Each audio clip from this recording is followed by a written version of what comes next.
cada rincón de la oscuridad hay secretos que nunca debieron ser contados, historias que duermen bajo las sombras, esperando a que alguien las despierte. Tú, que ahora escuchas estas palabras, has abierto la puerta y ya no hay vuelta atrás. En este espacio donde la noche no termina, se reúnen voces olvidadas, lamentos que se esconden entre las paredes y presencias que acechan más cerca de lo que imaginas. Hola a todos, bienvenidos y bienvenidas a nuestro primer episodio de nuestro podcast, donde exploramos esas historias que forman parte de la cultura, de la memoria popular y también de nuestros miedos más profundos. Yo soy Abby y hoy nos vamos a adentrar en una de las leyendas más conocidas de Argentina, Paraguay, Uruguay y parte de Brasil. Una criatura que es temida en las noches del campo, está asociada a maldiciones familiares, a la luna y al misterio. Es el famoso lobizón. En esta oportunidad no estoy sola. Para hablar de esto me acompaña Martina, que es una investigadora apasionada del folclore del Río de la Plata. ¿Cómo estás, Martina? Hola, muchas gracias por la invitación. Estoy muy contenta de estar acá, porque el lobizón es uno de esos mitos que nunca mueren, que se siguen contando en pueblos y que todavía despiertan miedo. Seguro que más de uno alguna vez escuchó hablar del lobizón, pero para empezar, ¿qué es exactamente el lobizón? El lobizón es un ser mítico, una especie de hombre bestia. Según la leyenda, es el séptimo hijo varón consecutivo de una familia y está condenado a transformarse en esta criatura. Se dice que su transformación ocurre por los martes y viernes por la noche, sobre todo cuando hay luna llena. Una vez transformado, deambula por los campos y también los cementerios, alimentándose de animales muertos y restos que encuentra por ahí. O sea, ya no estamos hablando de un simple hombre lobo como el que está en las películas de terror de Hollywood, ¿no? Exacto. Aunque hay un parentesco con el hombre lobo europeo, el lobizón tiene características muy propias, muy ligadas a nuestra historia, a la cultura guaraní y también a la religión católica. Es un mito único del Cono Sur. Me interesa mucho esto del origen. ¿De dónde sale esta idea del lobizón? Es una mezcla de tradiciones. Por un lado, los colonizadores españoles trajeron el mito europeo del quilántropo, el hombre lobo. Por otro lado, los pueblos originarios guaraníes ya tenían relatos de seres que podían transformarse en animales, sobre todo jaguares. Y además, la Iglesia Católica reforzó la idea de maldición. Entonces todo eso se mezcló y dio lugar a este ser. Claro, sí, es como un cóctel de cultura. Tal cual, y lo interesante es que se instaló en las zonas rurales, donde el miedo al monte, los ruidos en la noche y la falta de explicaciones científicas hacían que todo encaje perfecto para creer en el lobizón. Vamos a detenernos en esa parte que a todos nos intriga. La del séptimo hijo varón. ¿Cómo es esa maldición? Bueno, la tradición dice que el séptimo hijo varón consecutivo de una familia, sin hermanas mujeres en el medio, nace con la condena de ser lobizón. Cuando llega a la adolescencia, los martes y los viernes por la noche se transforma. Le crecen pelos, garras, los ojos se vuelven brillantes y su grito es como un lamento que hiela la sangre. Ay, me da escalofrío de imaginarlo. ¿Y qué hacía la gente para evitar esa maldición? Acá hay algo curioso. En Argentina, a fines del siglo XIX, se empezó a dar una tradición oficial. El presidente de la nación debía ser el padrino de los séptimos hijos varones. Eso supuestamente rompía la maldición, y hasta hoy esa práctica existe. O sea, que un mito popular terminó convirtiéndose en un decreto presidencial. Claro, es un caso único en el mundo. Otra cosa que me intriga mucho es cómo es la transformación. ¿Qué dicen los relatos de esto? ¿Es un ritual o cómo es? A diferencia del hombre lobo europeo, el lobizón no siempre es un lobo completo. Muchas veces lo describen como un ser flaco, de aspecto enfermo, con garras y colmillos, pero no totalmente animal.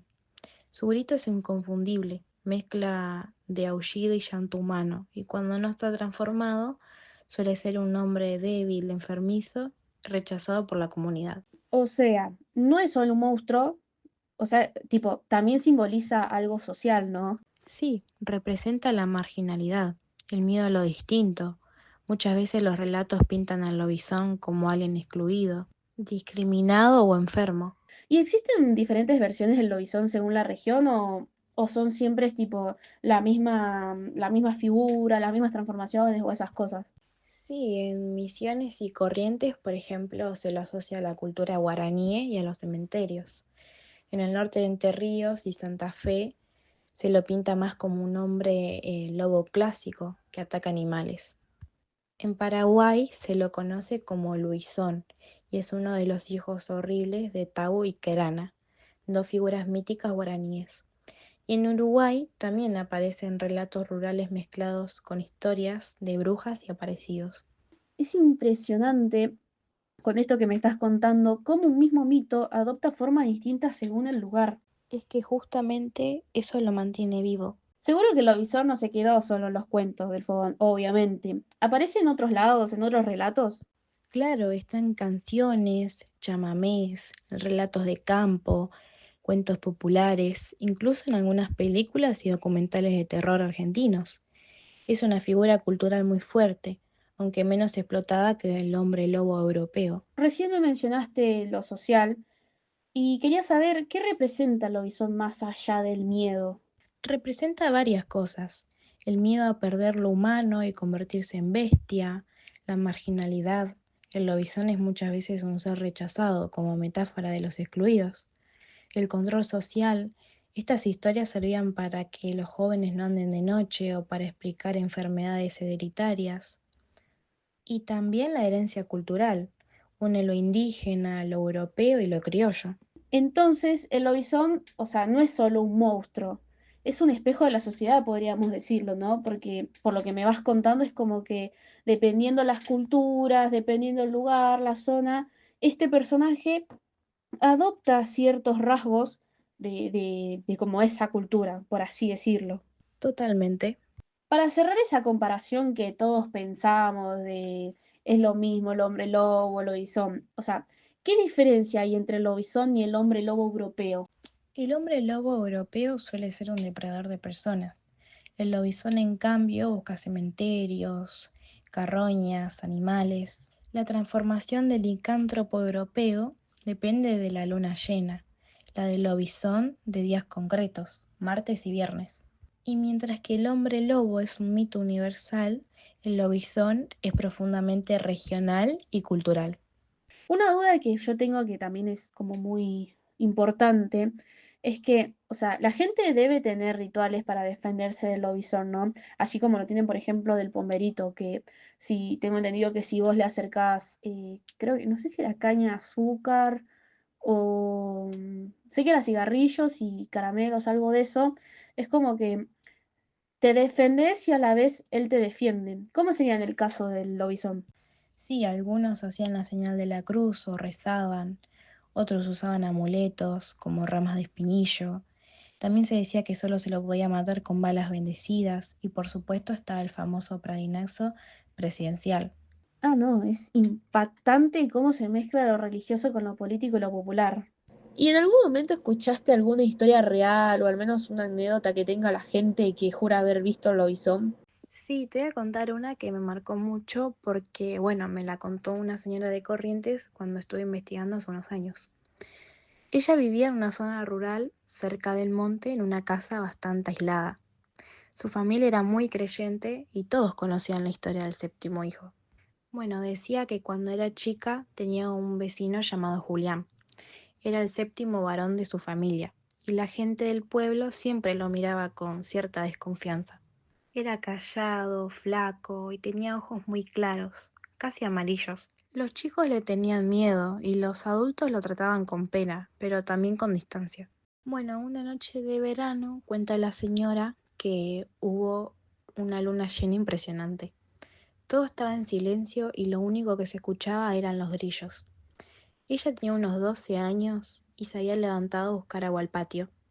En eso escuchó un ruido, como un gemido mezclado con aullido. Primero pensó que era un perro, pero después se dio cuenta de que era algo distinto, como algo más profundo, casi humano. Dijo que el ruido venía del lado del gallinero. Su papá salió con una linterna y un machete y cuando alumbró vio algo que según él no se parecía a ningún animal conocido. Bueno, dijo que era alto, flaco, cubierto de pelos, con las manos largas como garras. Y lo que más le dio miedo era que los ojos le brillaban en la oscuridad. Dice que la criatura los miró, soltó un chillido desgarrador y salió corriendo hacia el monte. Bueno, a la mañana siguiente encontraron rastros en la tierra, huellas enormes pero deformes, como si fueran mitad de perro y mitad humanas. Esa misma mañana, Julián no apareció en su casa. Estuvo desaparecido 3 días. Cuando volvió estaba lleno de arañazos, flaco, con los ojos hundidos. No quiso hablar con nadie. Solo había dicho que se había ido al monte y que no recordaba nada. Después de eso, los vecinos empezaron a decir que Julián era el lobizón.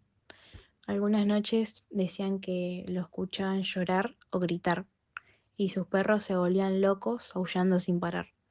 Con el tiempo él se fue del pueblo y nadie volvió a saber de él. La señora me decía que hasta hoy, cuando hay luna llena y el viento sopla desde el monte, los perros del lugar empiezan a aullar como si sintieran algo. Y ella, aunque se ríe cuando lo cuenta, me confesó que nunca más pudo dormir tranquila un martes o viernes de luna. Wow, te juro que la verdad se me puso la piel de gallina con lo que me contaste.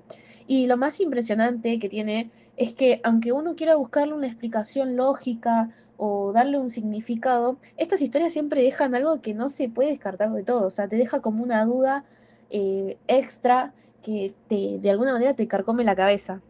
Claro, porque más allá de si es verdad o no, el miedo, el misterio y la emoción que generan son tan reales como la historia misma.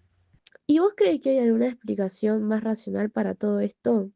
Algunos científicos sociales y psicólogos dicen que el mito puede explicarse desde varios puntos de vista. Por ejemplo, se habla de personas con hipertricosis, una enfermedad que hace crecer vello por todo el cuerpo, o de enfermedades mentales que provocan comportamientos extraños y aislaban a la persona del pueblo. En épocas donde no había médicos cerca, eso se interpretaba como maldición. Claro, sí, y la gente necesitaba explicaciones para lo que no podía entender. Tal cual, también hay una lectura simbólica. El lobizón representa los miedos del campo, de la soledad, de los espacios donde la noche parece tener vida propia. Y algo muy interesante es que muchos investigadores ven en el lobizón una forma de advertencia social, digamos, especialmente para los jóvenes. Es como un mensaje disfrazado. No andes de noche, no rompas las reglas, no te apartes de la comunidad. Entonces, más que un monstruo, es una historia educativa, si te pones a pensar. Claro, las leyendas cumplen esa función, enseñar sin que parezca una lección. Yo a veces me pregunto, ¿por qué nos gusta tanto asustarnos con estas historias? Porque el miedo también es una forma de unión. En los pueblos, reunirse a contar leyendas al costado del fuego era compartir algo. Y el miedo se convertía en un ritual. Todos sabían que el lobizón no iba a aparecer, pero igual miraban hacia el monte por las dudas. Además, esas historias conectan generaciones.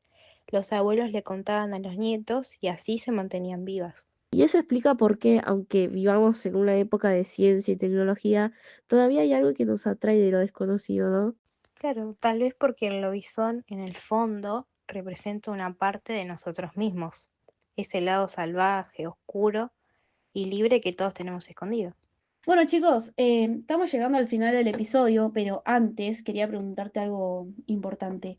¿Por qué crees que todavía hoy, en pleno siglo XXI, se sigue hablando del lobizón? Porque es una historia de que toca fibras profundas. El miedo a la noche, a lo desconocido, al cementerio sigue existiendo. Y porque los mitos no solo son cuentos, son formas de explicar la vida, de entender lo raro, lo marginal. El lobizón es parte de nuestra identidad cultural. Quizás ya no le tememos como antes, pero nos sigue fascinando. Me encanta esa idea, tipo que el lobizón no solo da miedo, sino que nos cuenta algo sobre nosotros mismos. Es esto que me decías antes de la cultura, de que impacta en la sociedad, del estilo de vida que llevan, dependiendo las zonas y todas esas cosas. Claro, Bueno, Martín, muchísimas gracias por acompañarnos hoy en nuestro primer episodio. Y a quienes escuchen los siguientes capítulos que vendrán pronto, la próxima vez que pase un martes o un viernes de luna llena, tal vez les convenga mirar bien por la ventana, porque nunca se sabe si allá afuera puede andar el lobizón o algo más.